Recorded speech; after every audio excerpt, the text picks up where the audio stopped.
What I'm about to say is going to divide all of you. Are you ready for it?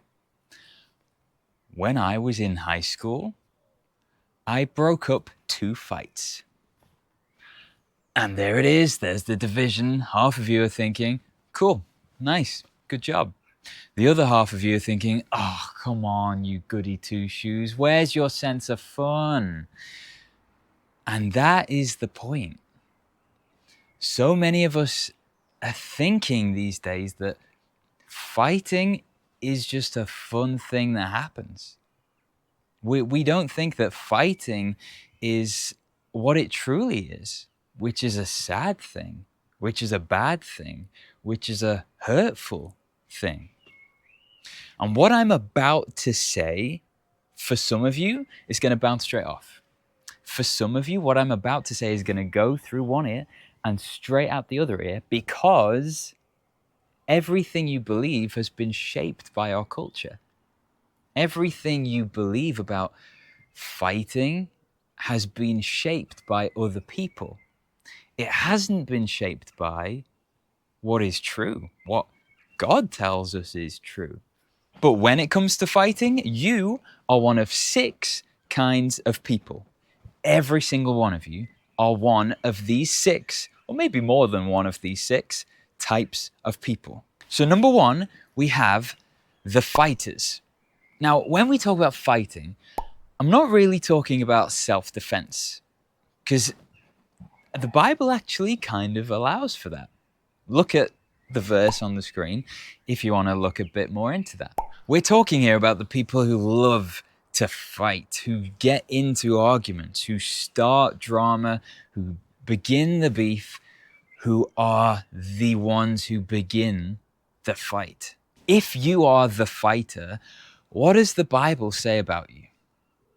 Proverbs chapter 20, verse 3 says, "It is honorable for a person to resist fighting, since any fool can start an argument." According to the Bible, you are acting like a fool if you're the one starting an argument, starting a fight. But one great thing about the Bible is it doesn't just tell us what not to do. It doesn't just tell us how not to live.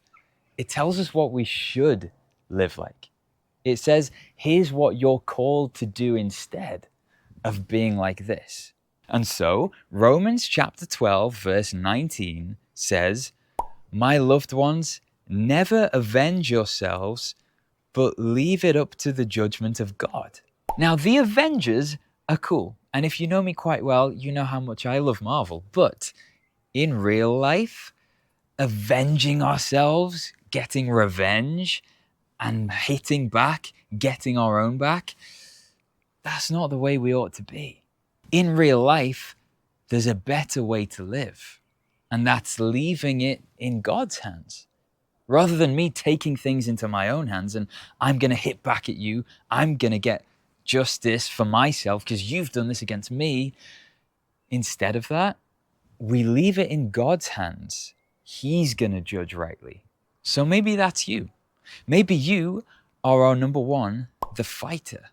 Or maybe you're more number 2, the stirrer. You're the kind of person who loves to hear that there's a bit of drama going on because you can stir it up, you can twist stories, you can bubble things up to make a fight happen because you love the drama. The Bible has something to say about you. Proverbs chapter 6, verse 16 to 19 says, "There are 6 things the Lord hates: a heart that devises wicked schemes, feet that are quick to rush into evil, a false witness who pours out lies, a person who stirs up conflict in a community." God says stirring up fights is something he hates. Now, maybe to you that's confusing because God's full of love and peace and kindness, isn't he? Well, yeah, but because he's good, he also hates what is wrong. He hates what is evil. And stirring up conflict, stirring up drama and fights, that's something he looks at and hates to see. I wonder, is that you on number 2? But what should we be doing instead? Romans chapter 14, verse 19, let us make every effort to do what leads to peace and others being helped. Make every effort, it says, to do that. How do you want to be known? When people think of you, what thoughts do you want to spring to their mind? Do you want to be known as someone who boosts people or who breaks people? Are you that number 2? Are you a stirrer? At number 3, we have the filmers. This is one of those things that I have never, ever understood. I have never understood this. How you can see a fight happening and your first instinct is to go, and you start filming. Maybe if that's you, there's something in you that loves the fight. There's something in you that is cowardly and you're hiding behind your phone. Maybe there's something in you that wants the reputation. Oh, people know you've got the video. You're doing something to boost your own reputation. Whatever your reason, Proverbs 24 verses 17 to 18 says, do not gloat when your enemy falls, when they stumble. Do not let your heart rejoice in that, or the Lord will see it and he'll be displeased. Filming a video or watching the video of someone else's humiliation, someone else's pain, that's not a neutral thing. It's not like, here's good things, here's bad things. I'm just sitting in the middle. It's not that. If you're someone who films or watches it, you're towards the bad side. You're rejoicing in the evil that has happened. But God tells us to be different. He says there's a better way to be. 1 Corinthians 13 verse 6 says, love does not delight in evil, but love rejoices in the truth. Do you want to be known as someone who stands up to fighting? Or do you want to be known as someone who's entertained by it? Maybe you are number 3. Or maybe you're more number 4. The bystander. You don't want to get involved. You don't want to get your hands dirty. You just sit back and watch. Again, we feel like that's a neutral thing. It's not an evil thing. It's not a great thing, but I'm not doing anything wrong, so therefore I'm fine. But that's not the case. If I see you in trouble and I do nothing to help, I'm doing something wrong. And the Bible tells us that exact thing. James chapter 4, verse 17, if anyone knows the good they ought to do and doesn't do it, it is sin for them. Being a bystander isn't innocent, but we should instead follow Proverbs 31, 8 to 9. Speak up for those who cannot speak for themselves. Defend the rights of the poor and the needy. Do you want to be known as someone who is trusted to end conflict? Or do you want to be known as someone who can't be trusted to do anything good? So perhaps you are number 4. Or maybe you're more number 5. The gossip. Hey, did you hear about what happened at break? No, what happened at break? Oh my goodness. The fight, did you not see the fight? Oh, no, oh my days, who was it between? Oh, just some year 9s, I don't even know them, but it was amazing. I'll show you the video later. Oh, I can't wait. Woo! Is that you? I know it's you, isn't it? The Bible tells us, Proverbs 16 verse 28, a perverse person stirs up conflict and a gossip separates close friends. Gossiping like that only leads to hurt. It only leads to division. Is that you? Do you get a high from that? From speaking about the hurt and humiliation that other people have just gone through? Is that your heart? Do you get a kick out of that? If you do, Does that bother you? Or are you okay with that because everyone else is doing it? Ephesians 4 verse 29 tells us, no, there's a different way to be. There's a better way to be. It says, do not let any unwholesome talk come out of your mouths, but only the things that are helpful for building others up. Do you want to be known as someone who isn't reliable with what you're going to say about other people? Or are you fine with being known as someone who just chats about anyone? Is that you?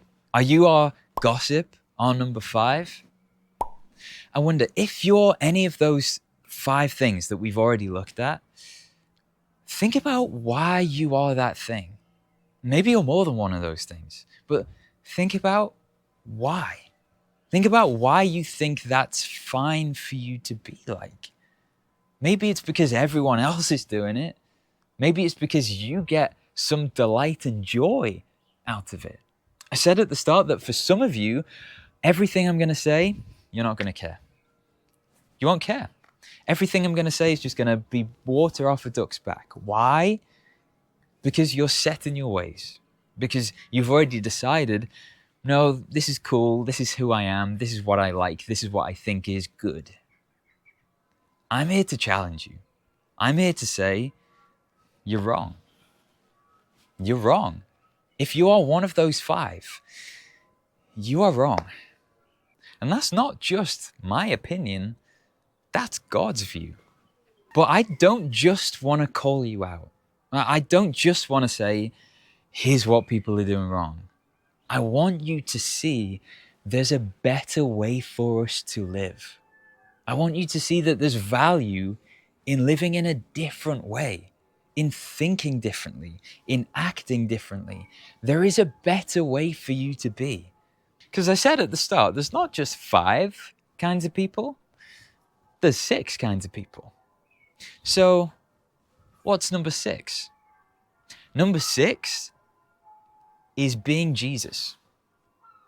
It's being Jesus in the situation. It's being the peacemaker. It's being the protector. It's being the hero. Someone who, instead of being a fighter and starting an argument, starting a fight, you know when to leave it in God's hands. You know when to stand down. Someone who, instead of stirring up conflict, you know when to stop talking.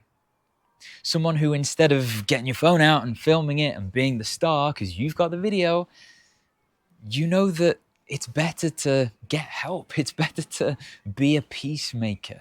You're someone who, instead of standing by and doing nothing, you're going to step up. You're going to either do something yourself or find someone else who can. You're going to be a protector. You're going to step up.